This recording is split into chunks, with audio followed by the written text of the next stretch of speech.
Hello friends, welcome to Kalyani சுலகம். இன்றைக்கி இந்த வீடியோவில் ஒரு சூப்பரான ஃப்ரை ஐட்டம் தாங்க செஞ்சு காமிக்க போகிறேன். கத்தரிக்காய் ஃப்ரை தான் செஞ்சு காமிக்க போகிறேன். ரொம்ப சூப்பராக இருக்கும். கத்தரிக்காவே சாப்பிடாதவங்க கூட இந்த மாதிரி செஞ்சு கொடுத்தீங்கன்னா இன்னும் கொஞ்சம் தரமாட்டிங்களா அப்படின்னு சொல்லிட்டு கேட்டு வாங்கி சாப்பிடுவாங்க. அவ்வளோ சூப்பராக இருக்கும். இப்போ வாங்க செய்ய ஸ்டார்ட் பண்ணலாம். நான் ஒரு 1/4 கிலோ அளவுக்கு கத்திரிக்காய் எடுத்திருக்கேன். கத்திரிக்காய் சைஸ் பெருசாக இருக்கணும், பட் உள்ளே இருக்க சீடு வந்து முத்தாததாக இருக்கணும். அதுதான் ரொம்ப இம்பார்ட்டன்ட். கசக்காத கத்திரிக்காவாக பார்த்து எடுத்துக்கோங்க. இந்த மாதிரி ஷேப்புக்கு நல்லா கொஞ்சம் பெருசாக அகலமாக கட் பண்ணி தண்ணியில் போட்டு வச்சுக்கோங்க. இது அப்படியே இருக்கட்டும். இப்போ ஒரு பெரிய அகலமான பவுல் எடுத்துக்கோங்க.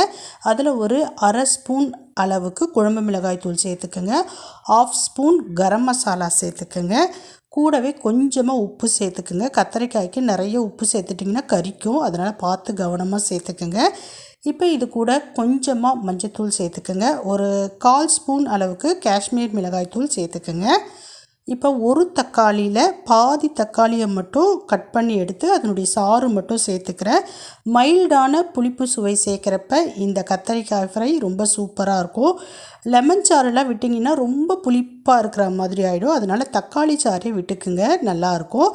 இப்போ நல்லா மிக்ஸ் பண்ணிக்கலாம். எல்லாத்தையும் ஒன்று சேர்த்து மிக்ஸ் பண்ணிக்கிங்க, தண்ணி சேர்க்காதீங்க.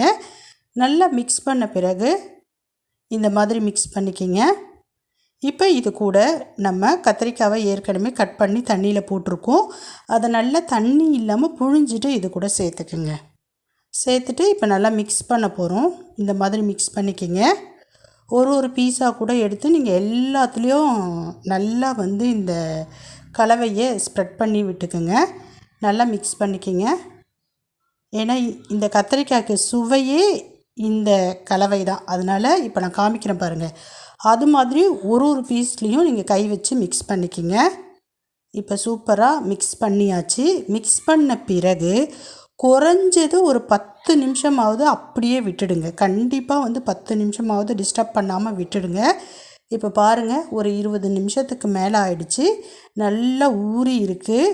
இப்போ இதை நம்ம ஃப்ரை பண்ண போகிறோம். ஸ்டவ் ஆன் பண்ணி ஒரு தவா வச்சுக்கலாம். நான் வந்து தோசைக்கல் வச்சுருக்கேன். அதில் முதல்ல கொஞ்சமாக ஆயில் விட்டுக்குங்க.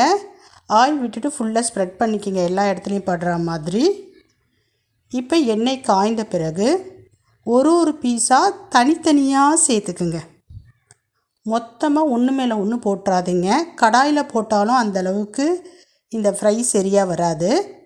இந்த மாதிரி தோசைக்கல்லில் நம்ம கருணைக்கிழங்கு வாழைக்காயெலாம் வறுப்போம் இல்லைங்களா, அந்த மாதிரி வறுக்கணும். பாருங்கள், இந்த மாதிரி ஒன்றோட ஒன்று படாமல் தனித்தனியாக அப்படியே வச்சுக்கிங்க. இது எல்லாத்தையும் நல்லா வச்சிட்ட பிறகு மேலே 1 ஸ்பூனோ 2 ஸ்பூனோ ஆயில் எடுத்து அப்படியே எல்லா இடத்துக்கும் படுற மாதிரி ஆயில் வந்து நீங்கள் அப்ளை பண்ணிக்கிங்க.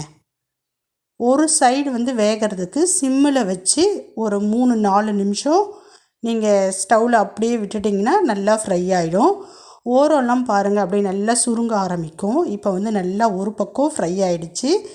இப்போ திருப்பி போட்டுக்கலாம். திருப்பி போட்டுருங்க. இதே மாதிரி எல்லா பக்கத்தையும் திருப்பி போட்டுருங்க. திருப்புறப்பவே நமக்கு தெரியும் கத்தரிக்காய் வெந்திருக்கா அப்படிங்கிறது.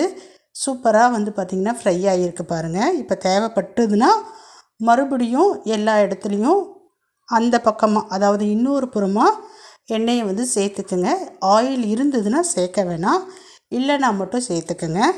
அதே மாதிரி தாங்க திருப்பி போட்ட பிறகு ஒரு 3-4 நிமிஷம் அப்படியே விட்டுட்டிங்கன்னா சூப்பரான கத்திரிக்காய் ஃப்ரை ரெடி. இந்த மாதிரி ஒரு முறை செஞ்சு கொடுங்களேன். கத்திரிக்காவே சாப்பிடாதவங்க கூட இதே மாதிரி கத்திரிக்காய் செஞ்சு கொடுங்க அப்படின்னு சொல்லிட்டு கேட்பாங்க. பாய்.